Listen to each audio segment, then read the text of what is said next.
accident airplane was equipped with and transmitting ADSB out. It was not equipped with ADSB in.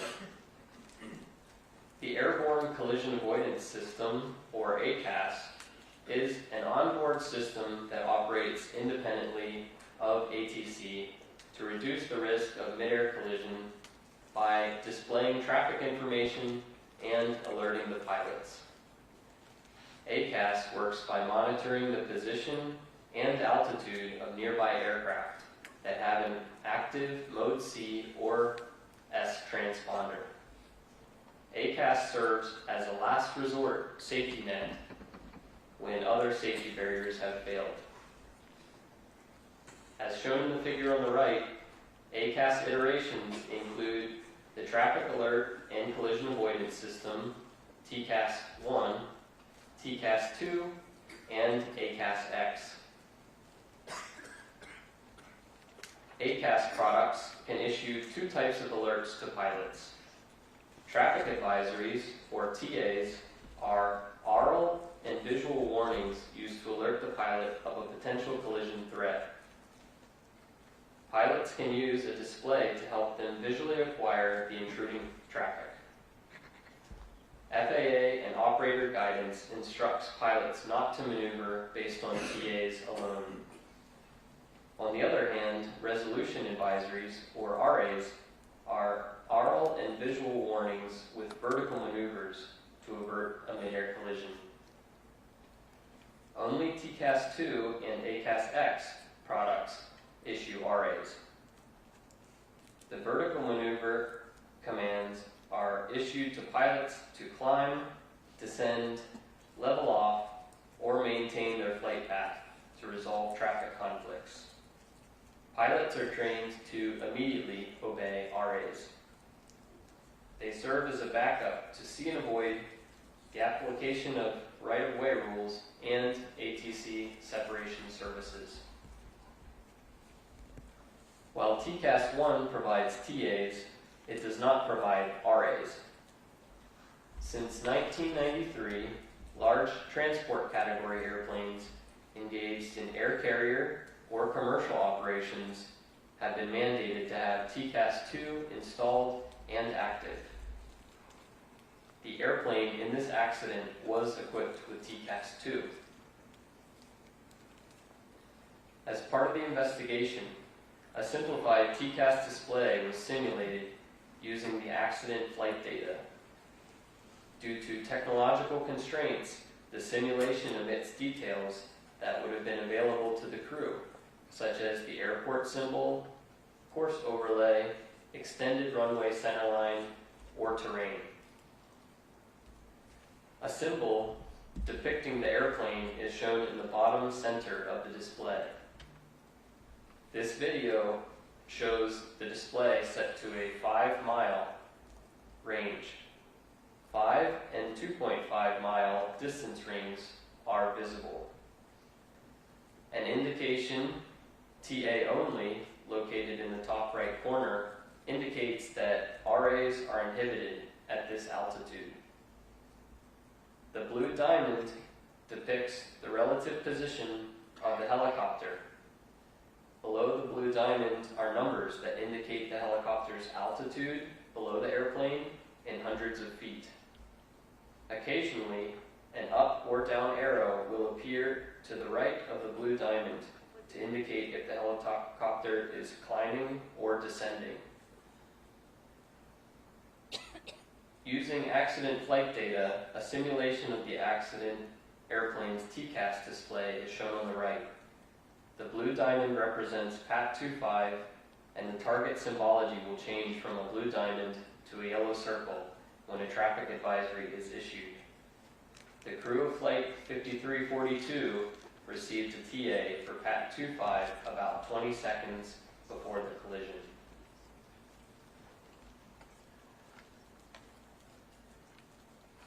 Traffic. This is in accordance with the TCAS standards. The airplane's TCAS did not issue an RA, which would have commanded a maneuver to the airplane's crew to avoid the collision.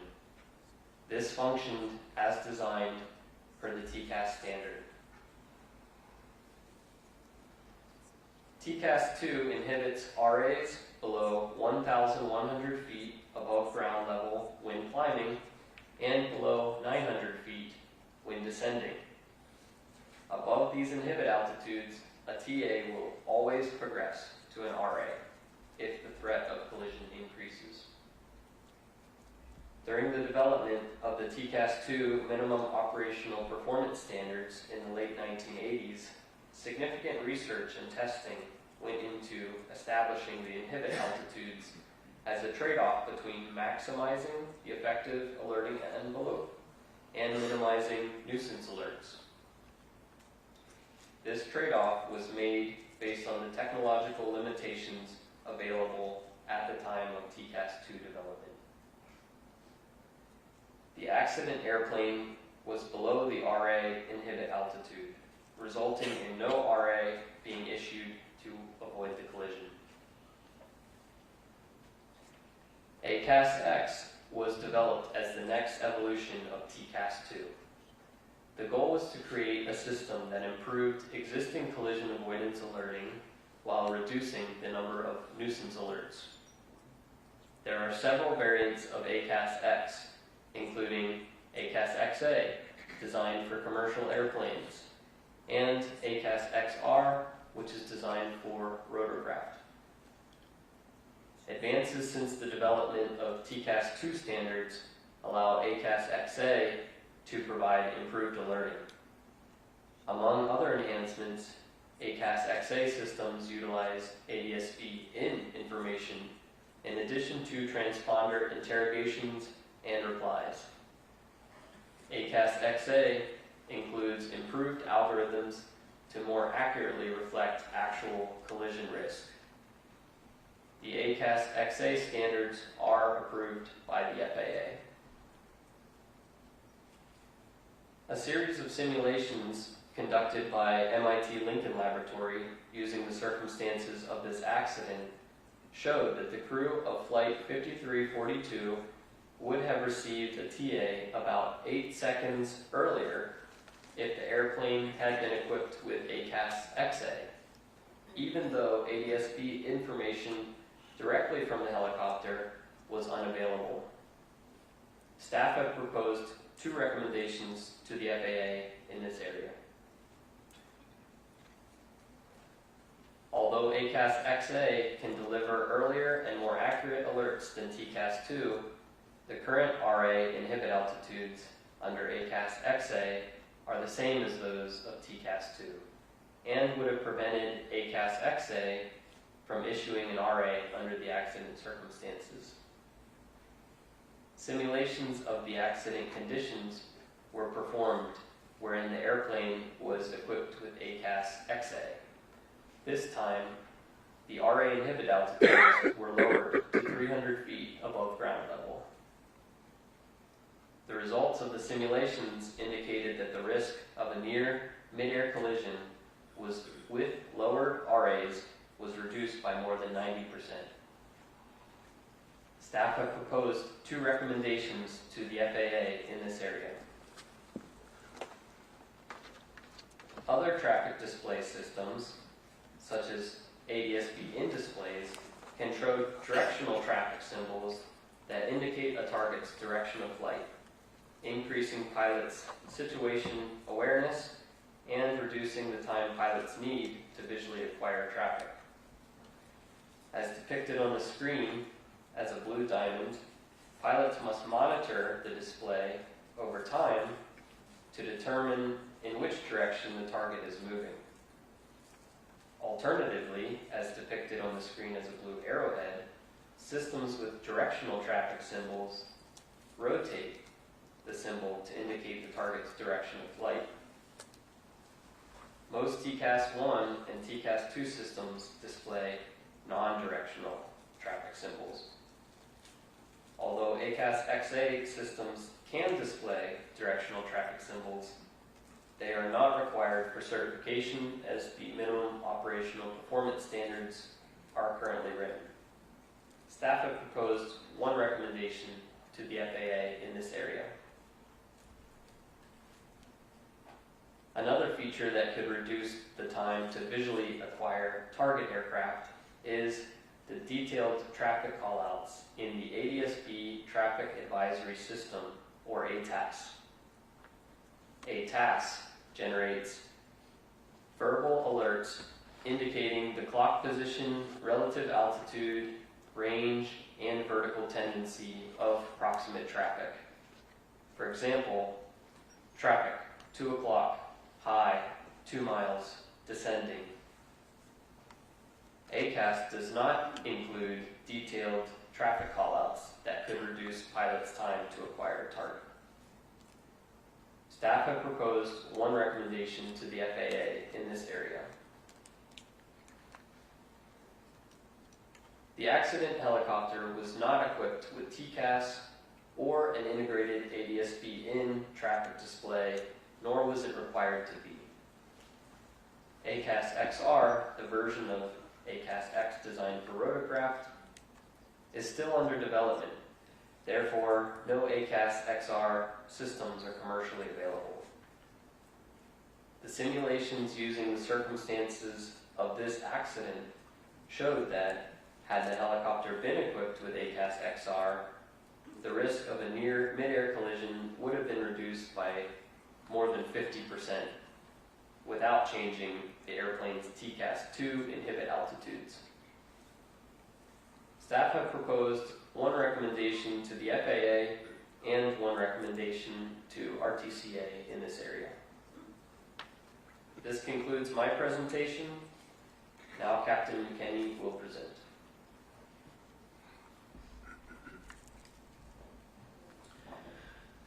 Good afternoon. My presentation will discuss U.S. Army helicopter operations and specifically ADSB out policies, transponder issues, UH-60 Lima altimeter errors, and night vision goggle characteristics. FAA regulations that require ADSB out have exemptions for certain aircraft performing sensitive government missions where transmitting ADSB could compromise operational security. The Army Aviation Brigade Standard Operating Procedures, SOP, specifically states that air crews conducting sensitive or classified operations shall emit transponder modes 3A and C in lieu of ADSB out. Transponder modes 3A and C reply to radar interrogations with an aircraft assigned squad code and altitude making it visible to FAA radars. The SOP also prevented air crews from switching transponder modes in flight, which prevented them from switching from modes 3A and C to ADSB out once sensitive portions of the flight were completed. Pad 25 was not transmitting ADSB out during the accident flight, but had an active transponder. The lack of ADSB out information was not a factor because the transponder replies provided the same altitude information to ATC.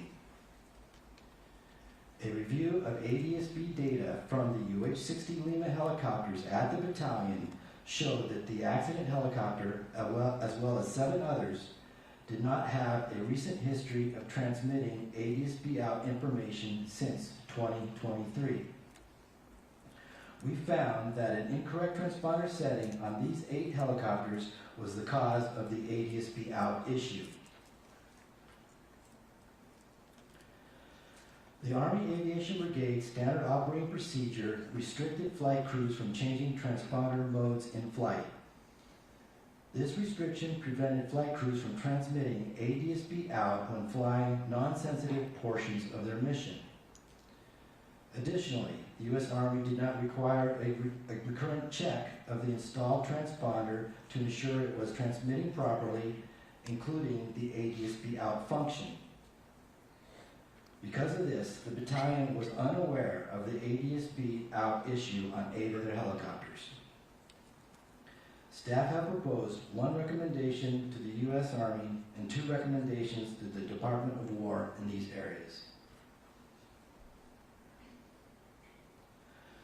The Baltimore-Washington helicopter route chart provided recommended paths without defined lateral boundaries. As seen in the figure, the chart provided conflicting information about whether published altitudes were recommended or maximum. This created the potential for pilot confusion about interpretation of the published altitudes. Although some Army pilots believed momentary exceedances above the published altitudes were acceptable, most regard them as maximum altitudes. However, most Army pilots interviewed incorrectly presumed complying with the published altitudes would provide them separation from arriving and departing aircraft. They rarely had the opportunity to test this presumption because they rarely encountered airplanes circling runway 33, and when they did, ATC typically instructed them to hold for arriving traffic. Staff have proposed one recommendation to the U.S. Army in this area.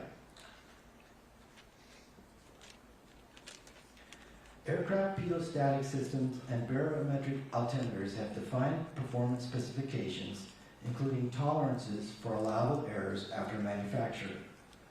These allowable errors can generally be split up into two categories: instrument error related to the performance of the barometric altimeter itself, and position error due to the effects on the pitot-static system, such as external aerodynamic effects. Instrument and position errors can become additive, but still must remain within their design criteria. Analysis of flight data from this accident showed that PAT 25's pressure altitude parameter was about 100 feet lower than other recorded altitudes. Data from flights conducted on other UH-60 Lima helicopters at the battalion found similar offsets between indicated altitude and true altitude. The crew of PAT 25 was trained to fly the helicopter routes using the barometric altimeter, including Route 4, where the altitude ceiling went down to as low as 200 feet. The crew of PAT 25 likely saw an indicated altitude that was 100 feet lower than the helicopter's true altitude and believed they were at or below the prescribed altitude ceiling for Route 4 when they were actually about 100 feet above the altitude ceiling. The U.S. Army UH-60 Lima Operator's Manual did not contain information on possible indicated altitude errors, such as how the installation of the external wing tanks can increase position error. This information would be crucial for flight crews when flying on helicopter routes with low altitude ceilings, such as the 200-foot altitude ceiling of Route 4. Staff have proposed one recommendation to the U.S. Army in this area. Night vision goggles, or NVGs, amplify low ambient light levels to provide enhanced vision at night. As with all technology, NVGs have advantages and disadvantages. Helicopter operators generally consider the advantages to outweigh the disadvantages. The advantages include improved nighttime visual acuity of low illuminated objects where normal night adjusted vision acuity is greatly reduced, along with the ability to identify objects, obstacles, and other aircraft at a distance.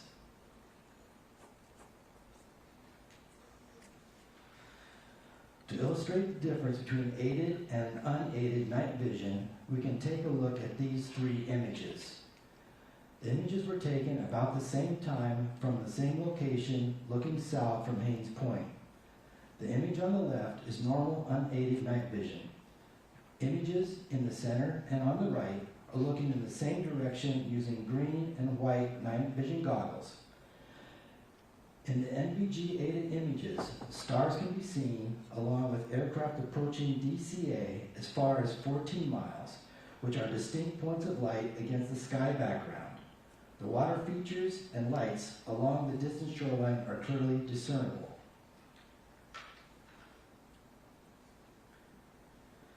The disadvantages of NVGs include a field of view limited to 40 degrees, a monochromatic image, depth perception is degraded, both ground and airborne lights appear similar, light sources tend to have halos, and aircraft silhouettes are faint, making it difficult to determine type and size of aircraft.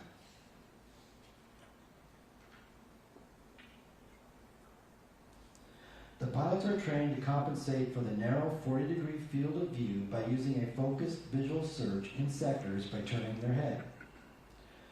Using NVGs along the low-level helicopter routes of Route 1 and Route 4 allows for better visual detection of obstacles such as cranes and towers, which are located along these routes.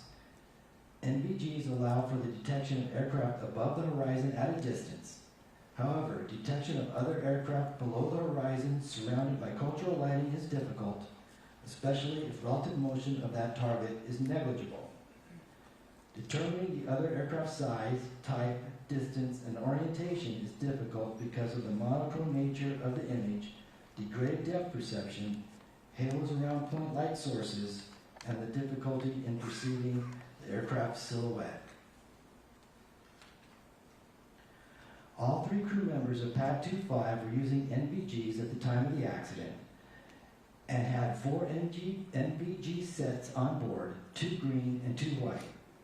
However, the investigation could not determine which crew member was wearing or using which color NVGs. Thank you. Dr. Brumble will continue with his presentation. Good afternoon. In this presentation, I will define visual separation and see and avoid, and I will discuss factors affecting see and avoid for each flight crew. Visual separation is a method for separating aircraft in terminal areas and en route airspace. Visual separation can be employed when a flight crew sees another aircraft and, upon instructions from a controller, provides their own separation by maneuvering as needed to avoid it. The FAA does not define minimum separation standards when visual separation is being utilized. See and avoid is the means by which visual separation is achieved. Seeing and avoiding other aircraft relies on a flight crew's visual perception, attentional bandwidth, and use of collision avoidance technology. In this case, both flight crews' ability to see and avoid was hampered by poor radio communications, perceptual limitations, workload, and the shortcomings of collision avoidance technology available on their aircraft. The helicopter flight crew was additionally influenced by expectation bias and assumptions about procedural separation between Route 4 and arriving airplanes. As the helicopter was crossing the tidal basin, the controller advised, Pat 25 traffic just south of Wilson Bridge is a CRJ at 1,200 feet for runway 33. Several other aircraft were visible in the same area at that time. NTSB night vision goggle observations conducted later from the roof of a building near the helicopter's position, illustrated by the image on this slide, indicate the helicopter crew was likely unable to visually identify the CRJ in question because it was surrounded by similar-looking targets. This slide shows the helicopter's flight path in green, the Mount Vernon visual approach to runway 1 in yellow, and the airplane's circling approach in blue. Helicopter CDR recordings indicate that the controller's statement that the CRJ was circling was inaudible to the helicopter crew due to static interference. The crew's workload was high at the time, and hearing the word circling might have helped them better anticipate the CRJ's subsequent flight path. As the helicopter traveled down the Potomac River, perceptual limitations subsequently reduced the ability of the crew to notice the airplane as a potential traffic conflict. These included the narrow field of view provided by the crew's night vision goggles, a window post that intermittently obscured the crew's view of the airplane, a complex array of adjacent city lights, workload, divided attention, and lack of apparent motion as the airplane converged. 12th Aviation Battalion pilots carried electronic tablets that were wirelessly connected to a portable Stratus ADSB receiver that provided ADSB-in capability. As shown in the yellow circle on this figure, the tablets ran a mobile application called ForeFlight that was capable of displaying traffic symbols overlaid on a VFR sectional chart. Pilots typically strapped these tablets to one thigh while flying the helicopter to assist with navigation and traffic awareness. However, viewing the tablets required pilots to tilt their heads down away from the outside view and the flight instruments as shown in this figure. Army pilots said they did not reference these tablets when flying low level on the DC helicopter routes due to high workload and the need to frequently reference both the flight instruments and the outside visual scene. Therefore, it is likely the pilots of PAT 25 did not reference the tablets when flying Route 4. The ForeFlight mobile application was capable of providing yellow traffic caution and red traffic warning visual alerts as shown on this slide with accompanying oral alerts. However, visual alerts would have gone unseen without a visual inspection of the tablet, and oral alerts likely would have been inaudible due to cockpit noise and their lack of integration with the helicopter's intercom system. Further, it's unknown whether the tablets were turned on with the ForeFlight application open and configured for alerting at the time of the accident. An integrated collision avoidance system with audible oral alerting and a traffic display within the pilot's instrument scan could have drawn the pilot's attention to the developing conflict and assisted them in locating the conflicting airplane. Staff has proposed one recommendation to the FAA and one recommendation to the Department of War in this area.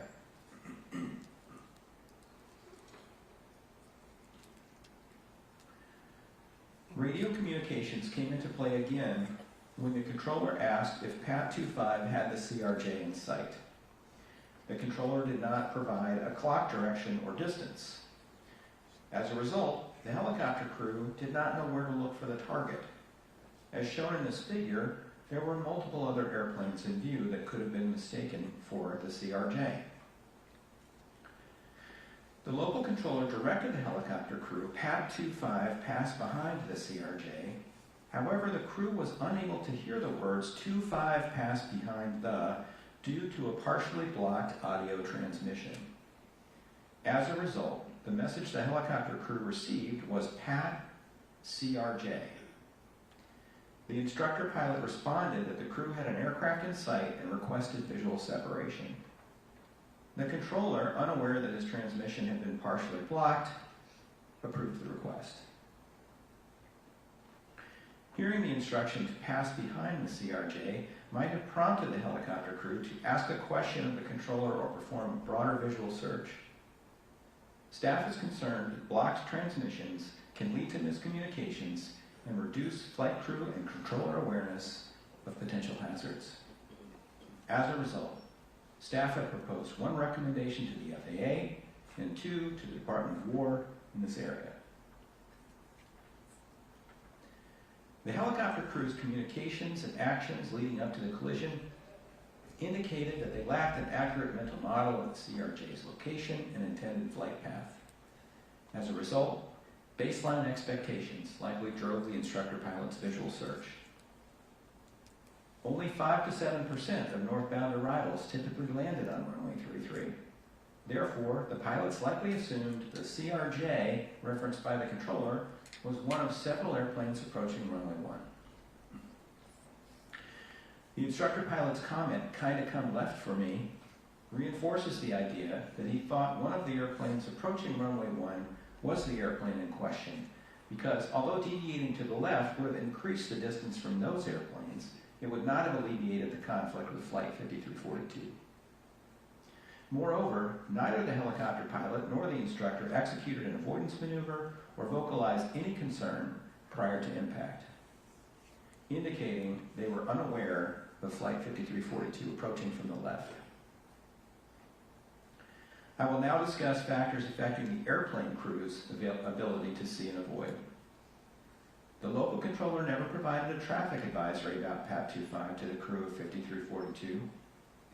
The use of separate frequencies by airplanes and helicopters prevented the airplane flight crew from hearing the helicopter's radio transmissions. This likely reduced the crew's awareness of the helicopter's location and intentions and their ability to anticipate a potential conflict. FAA guidance on pilot response to TCAS traffic advisories, which had been adopted by PSA, stated that pilots should respond to a traffic advisory by attempting to establish visual contact with the intruder aircraft. Pilots were explicitly prohibited from maneuvering based solely on a traffic advisory. FAA guidance on response to TCAS resolution advisories, which had also been adopted by PSA, stated that the pilot flying should respond immediately to resolution advisory displays and maneuver as indicated, even if doing so conflicted with their air traffic control instructions, unless such action would compromise the safety of flight operations. When an aircraft is below resolution advisory inhibit altitudes, TCAS automatically switches to TA-only mode. PSA's Flight Operations Manual listed TCAS inhibit altitudes. However, when 5 PSA pilots were asked about the inhibit altitudes during investigative interviews, only one was able to correctly state the inhibit altitude that applied to the accident scenario. Flight crew workload was high at the time the traffic advisory occurred, resulting in limited capacity to look for and acquire the conflicting traffic, and the pilots did not see the helicopter until it was too late to avoid. The pilots likely would have performed an avoidance maneuver if a resolution advisory had occurred. However, no resolution advisory occurred, and the crew was likely unaware of the severity of the developing conflict until just before impact. The captain was manually flying the airplane and turning left onto final approach for runway 33 and decelerating when the traffic advisory occurred. This required careful control of the airplane's lateral path, thrust, airspeed, and vertical path. Doing so required the captain to reference the flight instruments, as well as the runway 33 edge lights, and a precision approach path indicator, or PAPI, on the ground. The captain likely did not have the spare capacity to perform an extensive visual search for conflicting traffic at that time. As pilot monitoring, the first officer was also responsible for ensuring the approach remained stable. Doing this required him to reference the flight instruments, the runway 33 edge lights, and PAPI. In addition, the first officer was likely monitoring the airplane departing runway 1 to ensure it would not conflict with their landing on the intersecting runway. Thus, the first officer's capacity to search for potentially conflicting traffic was also constrained. The ability of the airplane flight crew to notice the approaching helicopter in the final seconds while engaged in these primary tasks was further degraded by the helicopter's low conspicuity, complex background of cultural lights, and by the helicopter's lack of apparent motion in the visual scene. This concludes my presentation. Staff is now ready to answer your questions.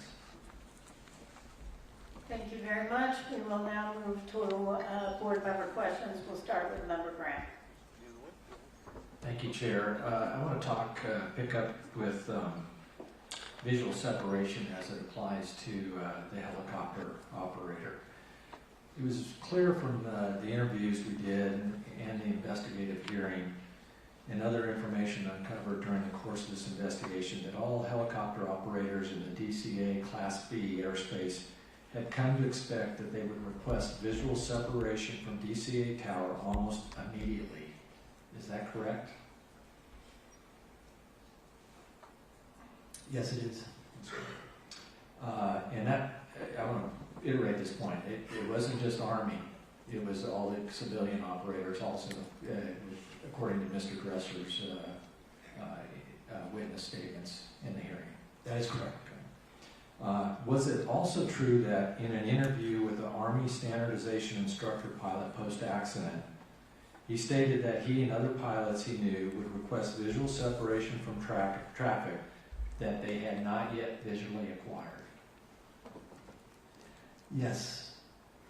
Are pilots allowed to request visual separation from traffic they have not positively identified and acquired according to FAA regulations? No. No. Kind of amazed by that comment in the interview. You being a long-time pilot, as myself, and I think Captain Stone in the back, long-time pilot. When you're given a traffic call, what are you to do, and what is your response to air traffic control? Yeah, once you receive a traffic call, then you search for the traffic and you identify it. If you can't identify it, you tell traffic that you have negative contact or that you do have visual contact. Okay. Would you agree with that, Captain Stone? Absolutely. Absolutely, yeah. And if you're still looking for it, you maybe make some comment like that I'm looking for the traffic. But once you identify it, and then you ask for visual separation, are you required at that point to keep your eye on that traffic? Absolutely.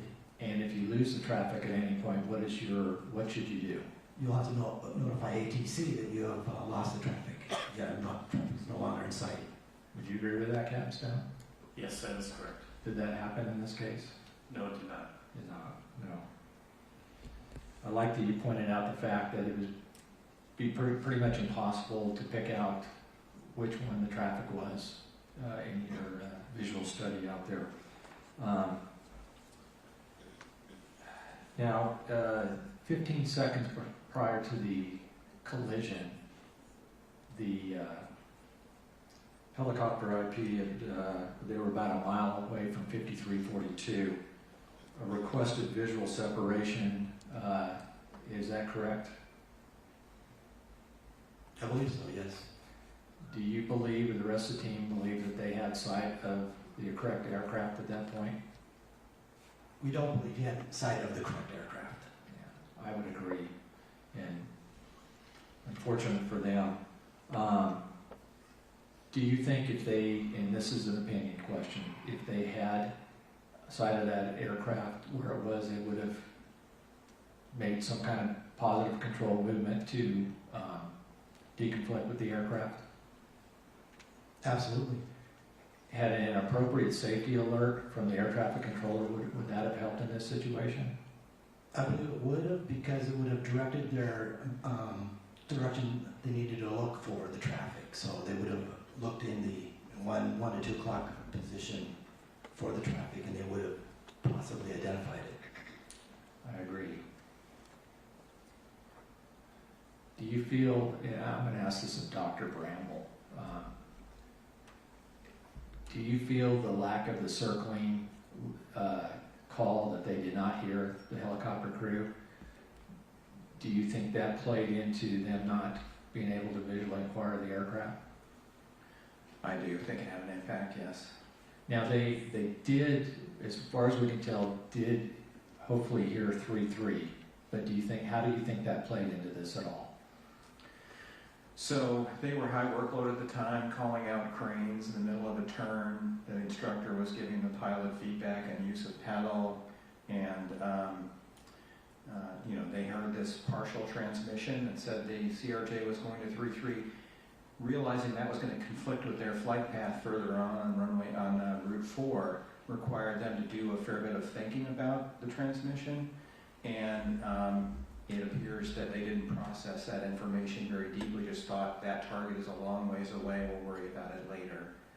If they had heard the word circling, that would have been a salient cue that something unusual was going on here that they might need to keep an eye out for. We'll talk more about this when I come back on it. Thanks. Thank you, Member Inman. So, I just want to establish something, I guess, a little bit of baseline. Bryce, have we established what we believe to be the exact altitude at which this crash occurred? Yes, I think we have. I think we believe it came together at 278 feet. Is that correct, Ms. Wheeler? Yes. Okay. I just wanted to try to get that out. Captain McKinney, I want to go back to your presentation, your deck. and it was on page, I just want to clarify something. It was on page 25 that we stated PAT 25's pressure altitude was 100 feet lower than other recorded altitude data. But then on the next slide, we say on page slide 26, likely believe they were likely indicated altitude 100 feet lower than true. Do we have a difference between what we verified and what we know to be absolute? Between the absolute altitude of what the aircraft was at versus what we believe No. they thought they were at. I'm sorry, one slide says that it was 100 feet lower. The next slide says likely was 100 feet lower.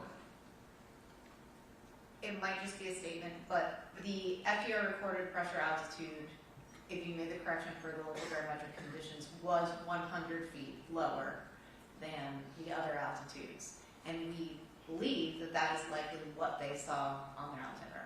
Okay. I'm just trying to get to that area because it's whenever we say likely and was, sometimes that could be a little bit different. So we indicated, at least in the airworthiness report, that flight testing by Sikorsky found that the installation of the external store systems would increase this position error, meaning that would change possibly what the altitude would be. Is that correct? Yes, when you install the wing tanks, it changes the pressure dynamics around the outside of the aircraft and can lower the recorded pressure altitude.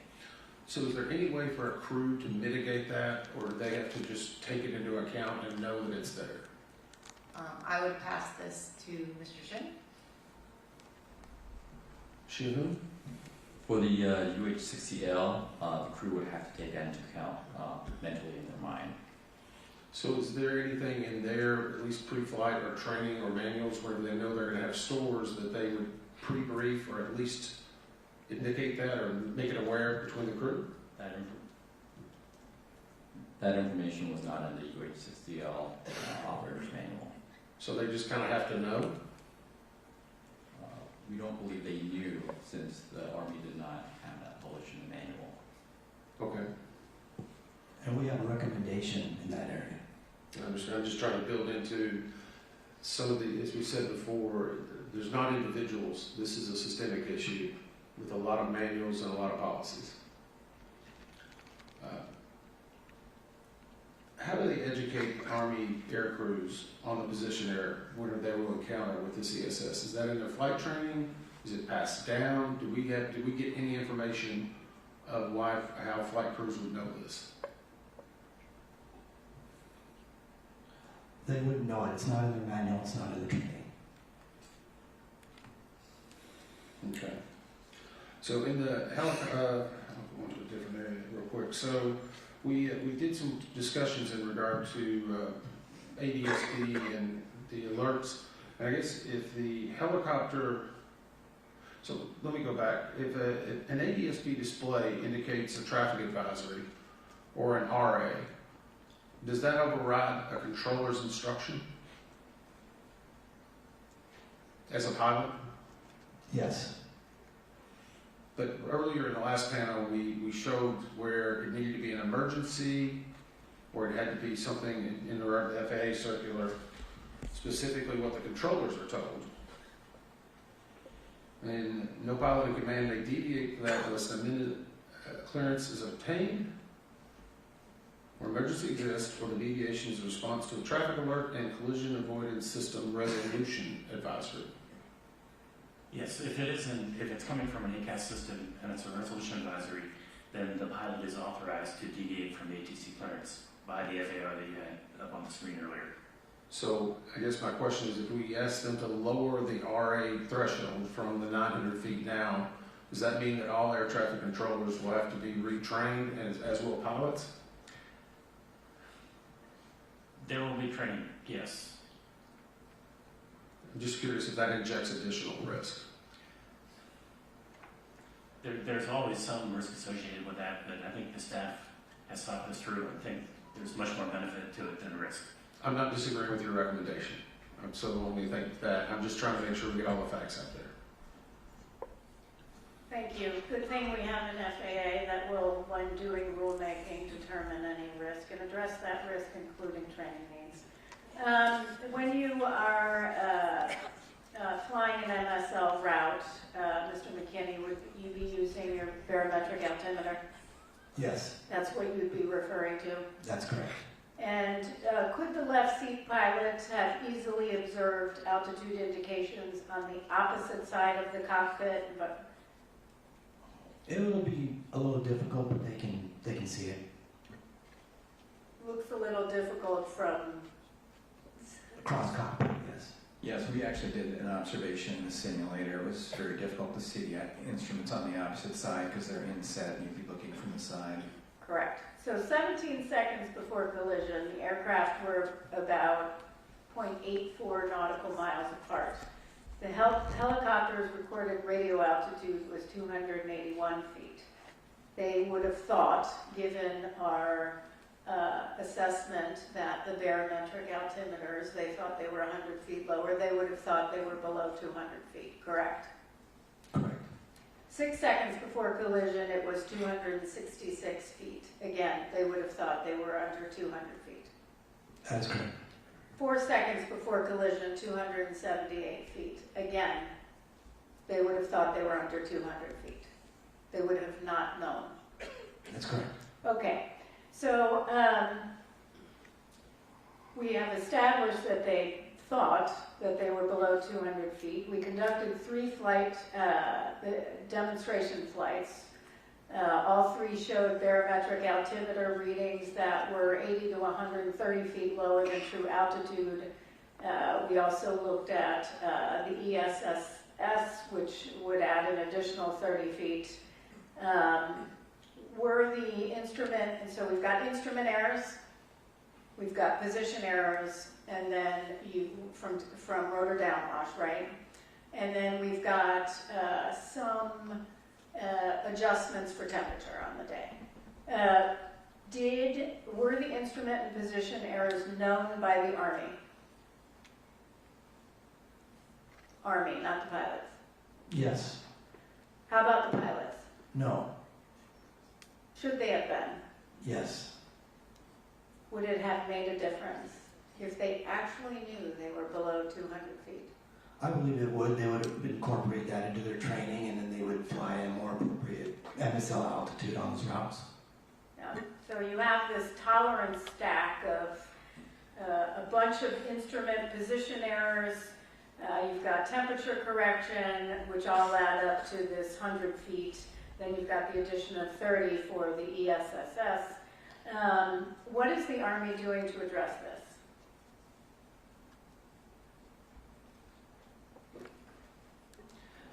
They're adding that information into their flight manual for the pilots. Are they going to not just have it in writing on a manual, but actually train their pilots accordingly on what to do there? I believe so, yes. Yeah, okay, so 100 feet difference may not make a difference in Afghanistan, but it certainly makes a difference when you're on helicopter Route 4 crossing civilian aircraft on approach to landing to runway 33 where there's only 75 feet of vertical separation. There's 0 buffer, nothing. Yeah.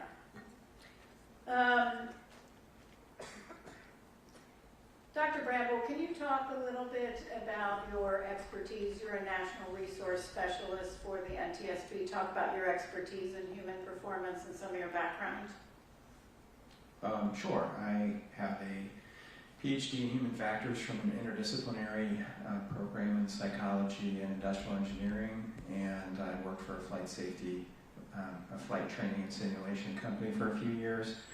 I've been at the NTSB for 27 years, investigating major accidents for the last 24 years, and I chaired the Human Factors Working Group for the International Society of Air Safety Investigators, and I currently chair the Government Specialist Subcommittee with other human factors investigators from 10 other countries.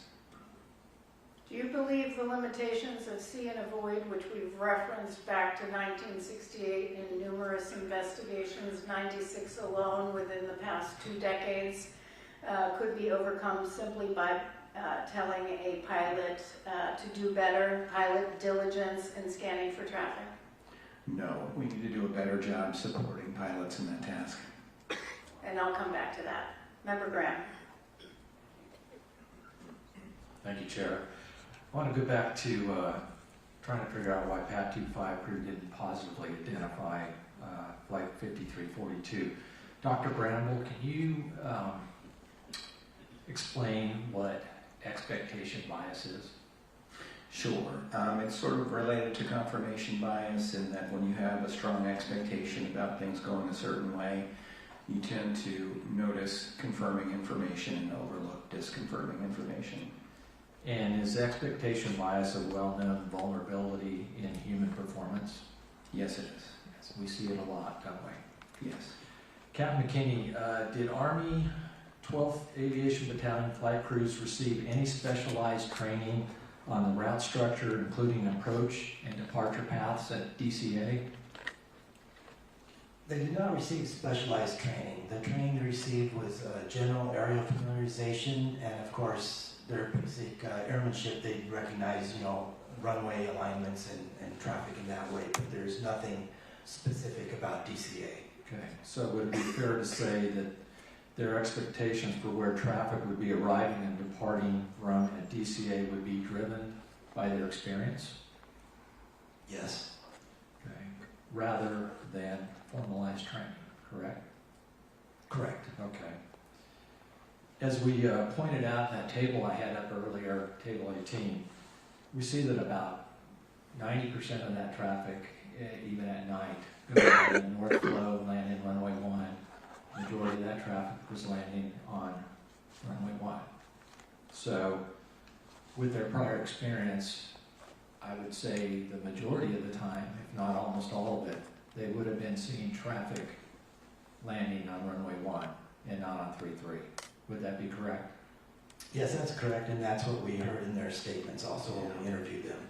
So, Dr. Bramble, would that lead to some expectation bias maybe? Certainly, that's a perfect setup for it. Yeah, I mean, I might have a little theory here and be speculation, but I don't think that hearing anything on 3.3 or the circling before 3.3 would have made a difference in this case, unfortunately. Knowing what expectation bias is, and if you don't have that traffic initially, but you're looking at a line of lights, that may have led them to continue to look towards runway 1 immediately. It's a theory, but we don't know, and we'll never know. Let me move on to Mr. Wagner. I'm going to talk a little bit about ACAS XR.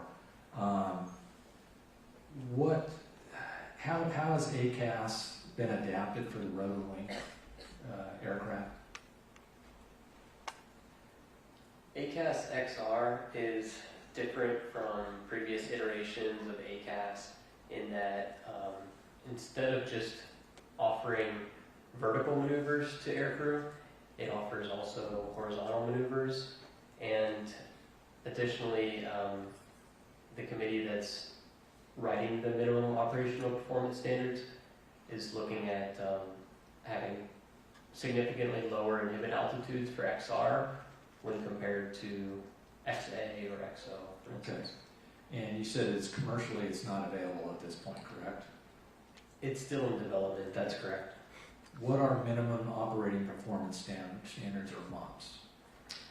So minimum operational performance standards, MOPS, those are basically a set of criteria that an organization like our DCA develops to say what a company would need to verify that their product meets those standards in order to get a certified product. Have those standards been developed yet for ACAS XR? They are in development currently. Okay, so my concern is the simulation that we run. What performance standards are used? Is it these ones that they're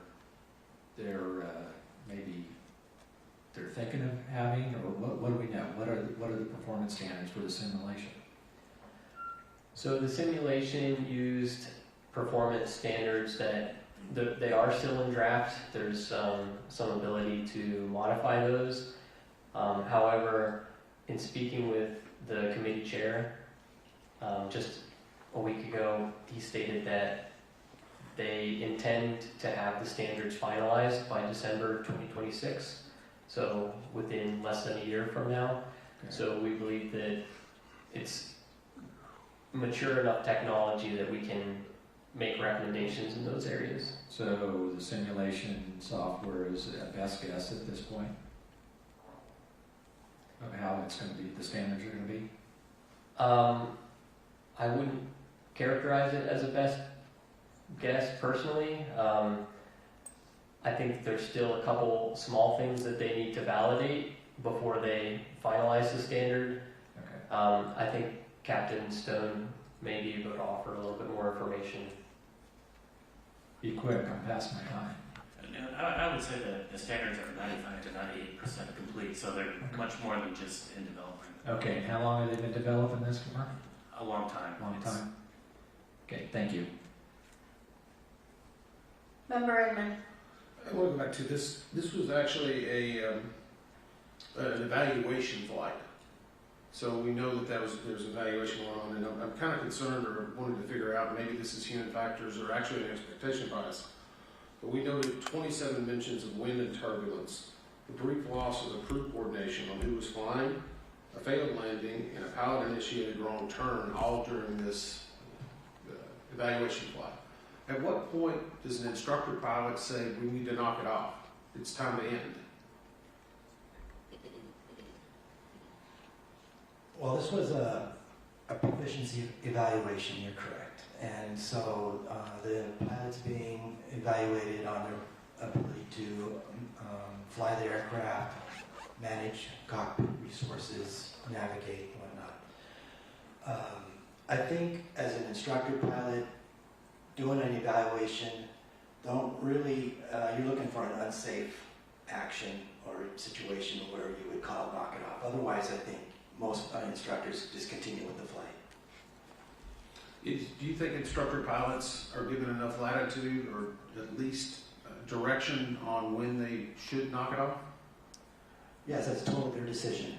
I know, but are they given enough training in that regard?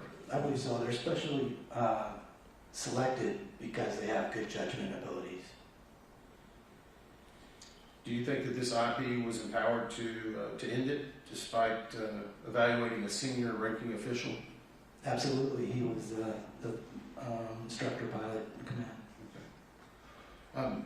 In their pre-flight risk assessment, do they take into account how many hours a pilot has recently flown? Yes, they do. And how is that weighted? They use a risk assessment tool called an RCOP, and then it's that information is automatically integrated into the risk assessment tool, and a risk rating is generated. It's based on how many flight hours they have, the recency, and what modes of flight they've flown and whatnot. So it's automatically generated. And I think we've heard that all the crew members aboard both aircraft were qualified to perform their duties. But is there an attempt or a bias in order to try to know that we've got a deadline to get this done, we need to get it done regardless of what happened?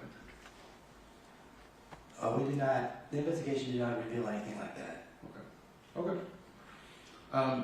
This is just for my awareness too, and it was interesting whenever unfortunately, we do listen to the CVRs to make sure that we're getting the tone and tenor. And I've always heard of the sterile cockpit rule that applies under 10,000 feet for commercial aviation. Can you describe that? Maybe Captain Stone can. He's a airline pilot.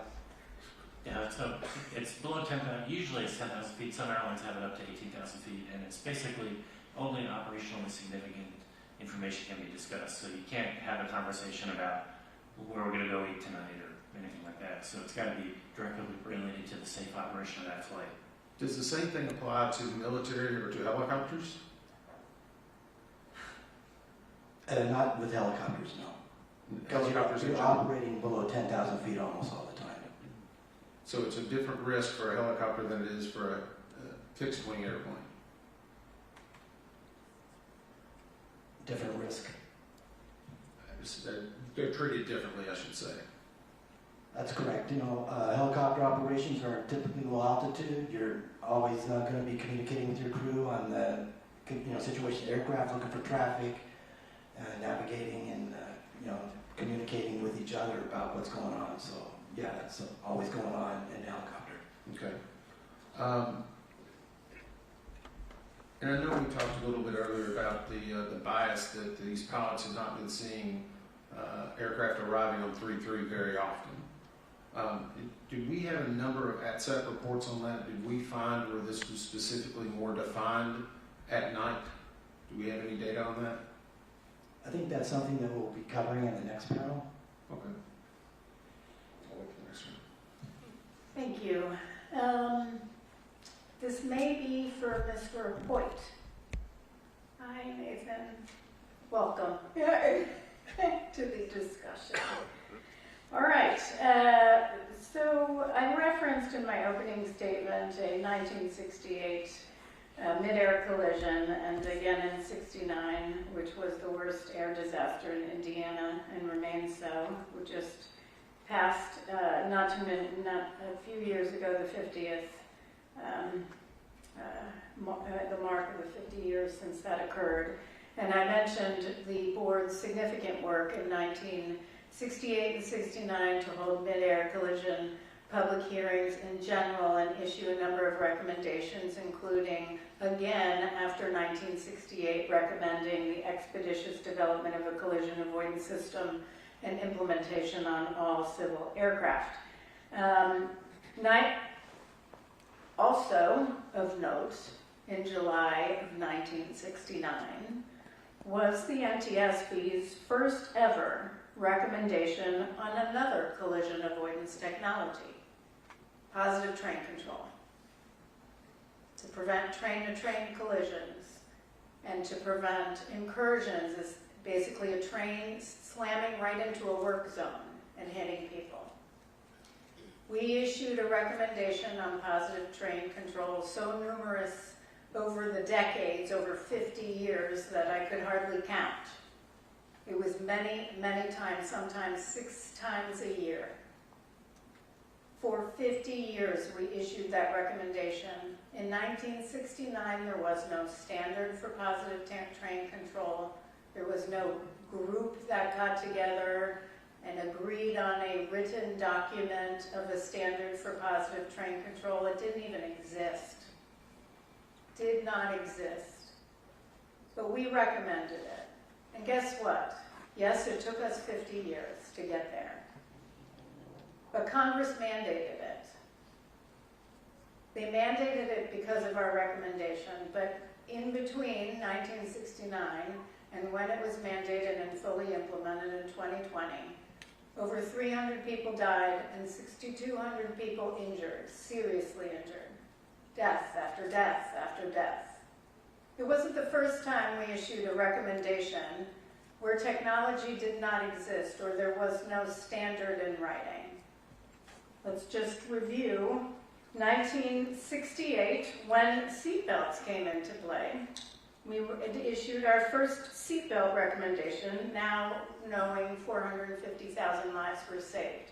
Think about the tremendous pushback on seatbelts at that time. Nobody wanted to wear a seatbelt or install them in a car. But we were right out there championing it. 1970, we issued a recommendation to rapidly shut down failed pipelines, now known as automatic and remote control shutoff valves.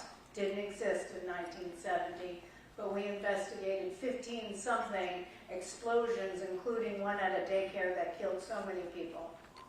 So many people over the years. Excess flow valves is another one, to shut off distribution pipelines before a house exploded. We kept after that one time and again. An excess flow valve didn't even exist at the time. Ground proximity warning systems, 1971. Wind shear detection technology, 1973. Car seats in passenger vehicles, 1983. Runway incursion technology, or ASDX, 1990. Direct pilot alerting, we're still after it, 1990. Automatic emergency braking forward collision warning, 95. Fuel inerting systems, 1996. Electronic stability control, 2002. Advanced speed limiting technology, 2011. Connected vehicle technology, and thank you for Member Graham for championing connected vehicle technology. First recommendation, 2012, didn't exist. Drug and alcohol detection technology, whether it's DADS or driver monitoring, it didn't exist. 2012. If not us, then who? Every single time we have championed technology to push for lives saved. And when we issue a recommendation and FAA decides we can't do it this way, we need to find another one.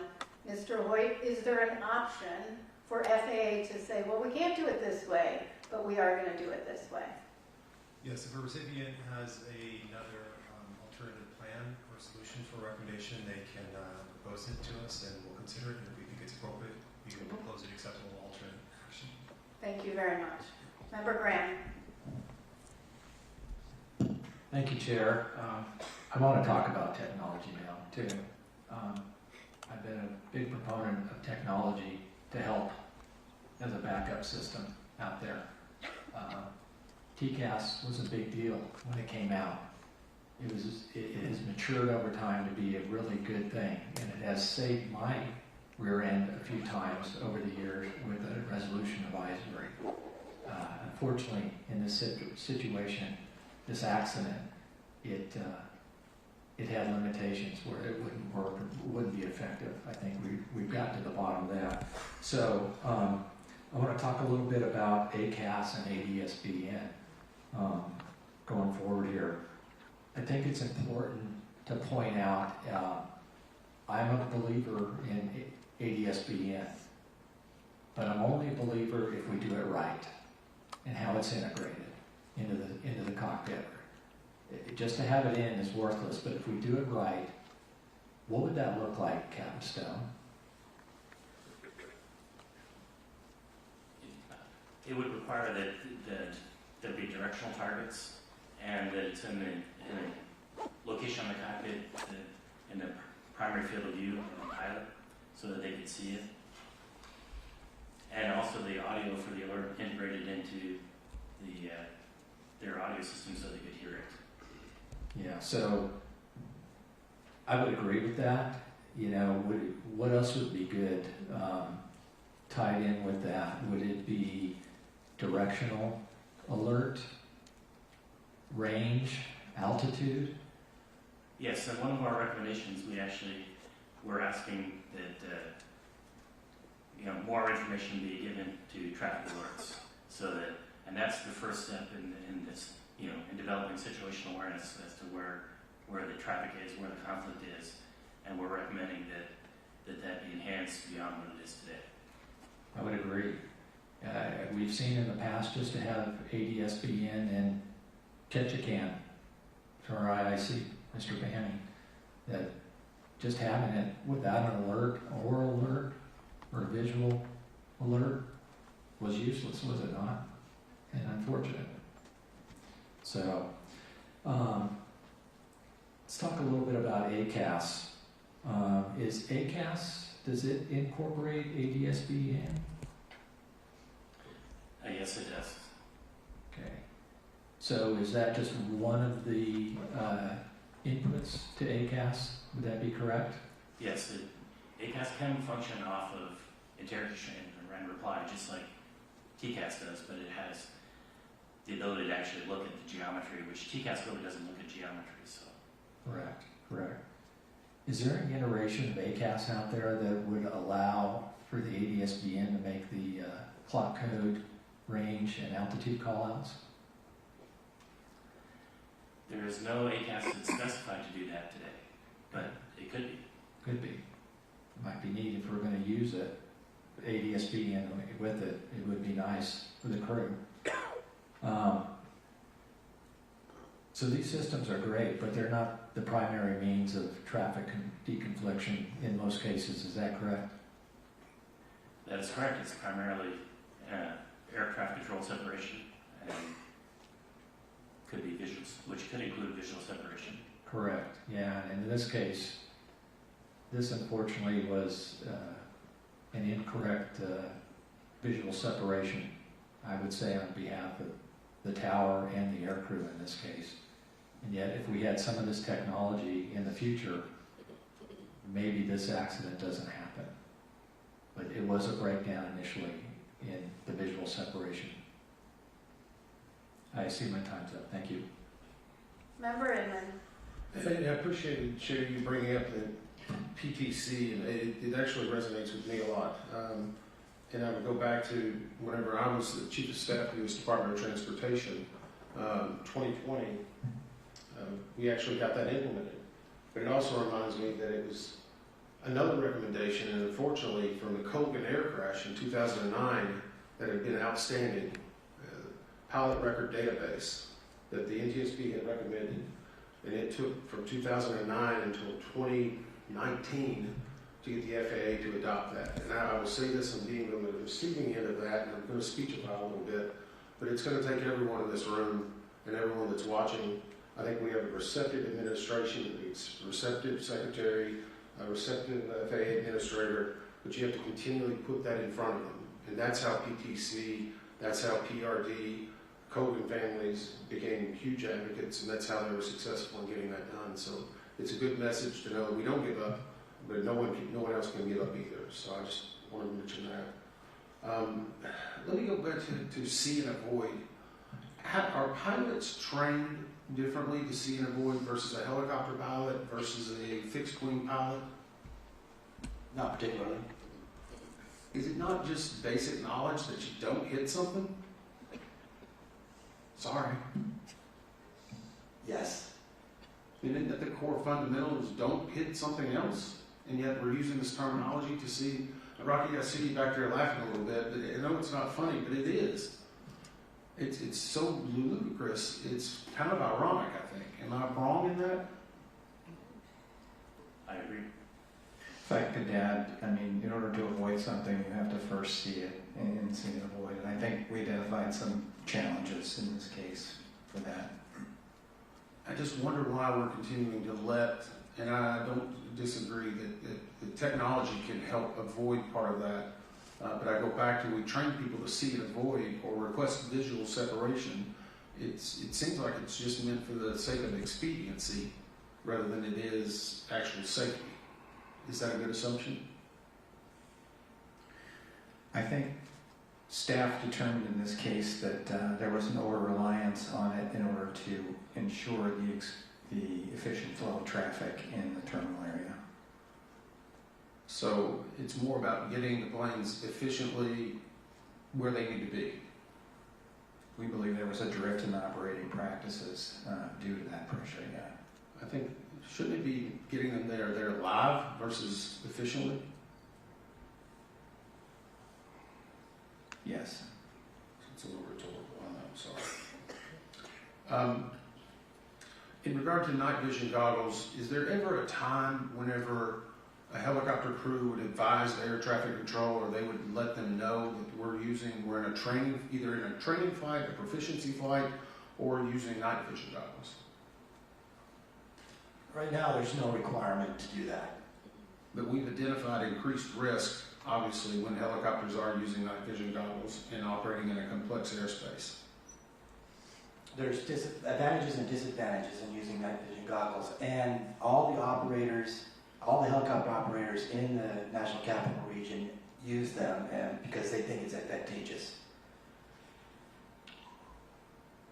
But it doesn't, they do, it's advantageous because they're able to better discern oncoming traffic, or because we've seen from our visualization, it significantly reduces your field of view. Right, for helicopter operations, you're flying low altitude, so you're not just looking for other traffic, you're looking for ground obstacles and other aircraft that are lower to the ground, other helicopters. So the night vision goggles are a big advantage in that environment. Dr. Brandel, did you have something on that? I was just going to say, operating without them would likely increase the risk for helicopter crews, but we have made other recommendations that would reduce the risk of collision in the area, such as relocating their route so they don't have to spot oncoming airliners and increasing the use of collision avoidance technology. Okay. See you about it. Thank you. Rocky, does American Airlines have ADS-B on 302 of their A321 aircraft? Yes, I do. That was cockpit display. And it has a cockpit display in the pilot's primary field of view, yes. Yes, I flew jump seat and was able to watch it in operation. Tim, you're a pilot. Do you have ADS-B in? Yes, ma'am, I do. And you have a receiver that you bought, it was a Garmin, probably a couple $100, right? I think about 400, yes. And what does it provide you? So, the interesting thing, I'm not flying a 121 airline. That's right. But for me, I do fly a 1931 biplane. Okay, so this airplane has no electrical system whatsoever. I have to turn the propeller by hand to start it. But for $400, I bought an ADS-BN unit that velcros to my panel, and using my phone in my ear, if I get traffic, I can hear the direction of that traffic, how far it is away from me, a clock position, and its altitude. Great. Olivia, can you pull up the PowerPoint slide that I had sent to you all on the 48 seconds? All right, so what we're looking at here on your right is had PAT 25, they had a 4-flight. Do you have 4-flight, Mr. LeBaron? Yes, I do. So you have 4-flight with ADS-B in. Yes. And so this, had they gotten that alert and had it been integrated in the helicopter, would have had 48 seconds before collision to do something. We know for a fact, or we know from our analysis, that they didn't realize that plane was there on the left. There was nothing. On the left here, we have flight 5342, and we did a simulation. They're barely even, they're just circling now from the Wilson Bridge 59 seconds before collision with ADS-B, and they would have gotten an alert instead of 19 seconds, correct?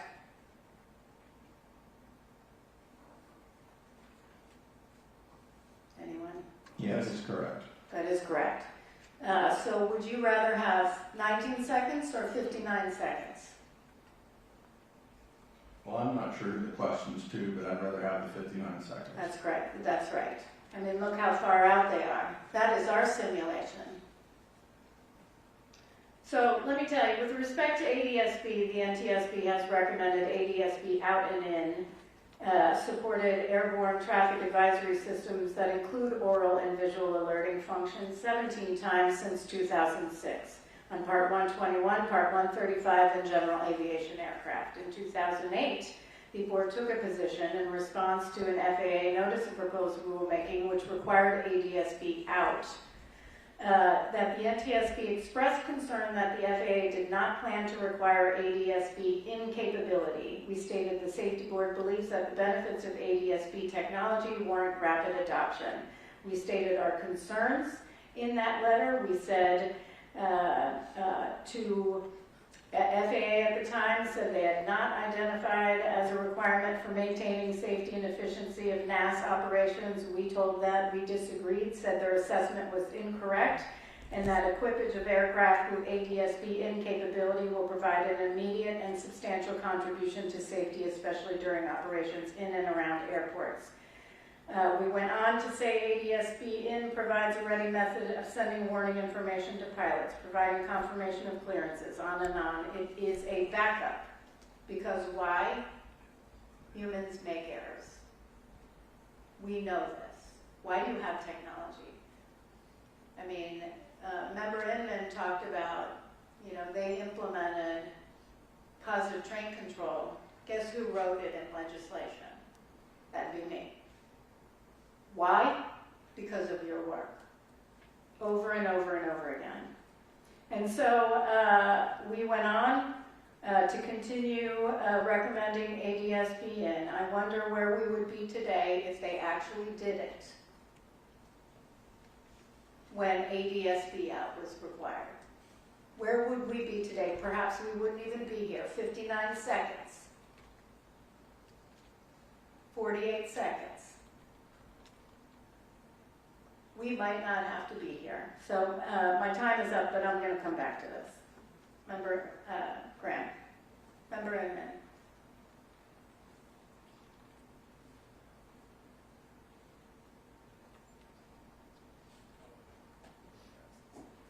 Okay, just along those lines, I do want to stress, when we're thinking about where we are today, I want to read the last two responses from FAA, and it predates this administration. Honestly, thank you to Secretary Duffy, who has been a partner from day one on this. You know, when your first day on the job is a devastating tragedy, that stays with you for the rest of your tenure, if not your life. And what did he do? He committed to ADSBN. And the last administration, June 26, 2023, a response from then acting administrator of the FAA, Holly Trottenberg, was the FAA's this is to us, the FAA's Air Traffic Organization and Aviation Safety Organization met to discuss this recommendation and review all guidance and requirements associated at the time in response to Ketchikan. Parts 91 and Part 135 and ADSB out and in, we determined that our current ADSB requirements adequately address the needs of aviation safety and will not pursue any additional ADSB requirements at this time.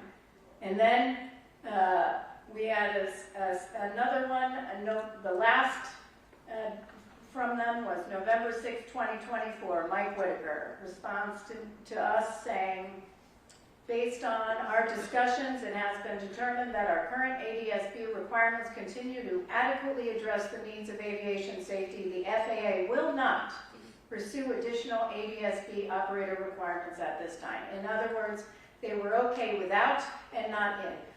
For those that are watching, that's like having a conversation with a wall. In order to communicate two entities, out, you got to receive in. You got to take that information in. Now, in this case, you know, and I might be at 5 minutes. Do you want to know? In this case, I want to ask one thing about TSB. If this aircraft had ADSB in, and we know that the Army's helicopter had ADSB out, would have been on, but it was programmed incorrectly on installation, so it was basically not transmitting out. But even if, and I've seen comments, it wouldn't have mattered, I've seen this in the press, it wouldn't have mattered if it had ADSB in, because that aircraft, that helicopter, ADSB out wasn't working. Do you agree with that? Am I going to ask Mr. McKinney or am I going to ask Mr. Chihoun? So the helicopter was not transmitting ADSB out, but with the TSB service, that would provide the helicopter's position to ADSB in displays. So in other words, even though the helicopter wasn't transmitting out, if that aircraft had ADSB in, it would have gotten information. Is TSB everywhere in the airspace? No? No, it's not, which is why we still need, I see the Army in the audience, this does not mean you get a pass on ADSB out. The TSB isn't everywhere. You have to have ADSB out and in.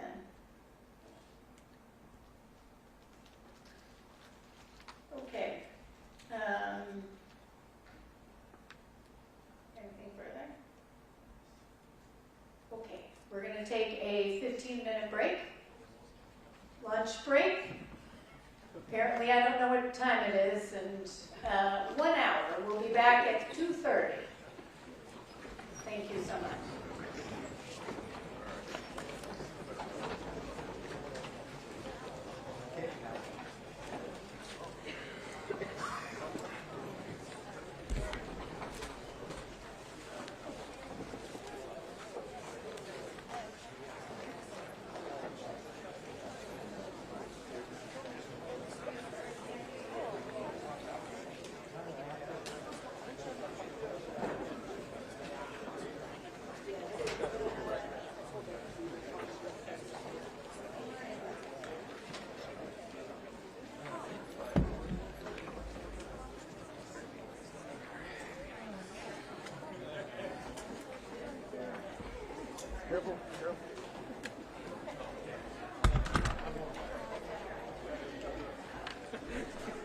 Set up, but yes, we're not ready.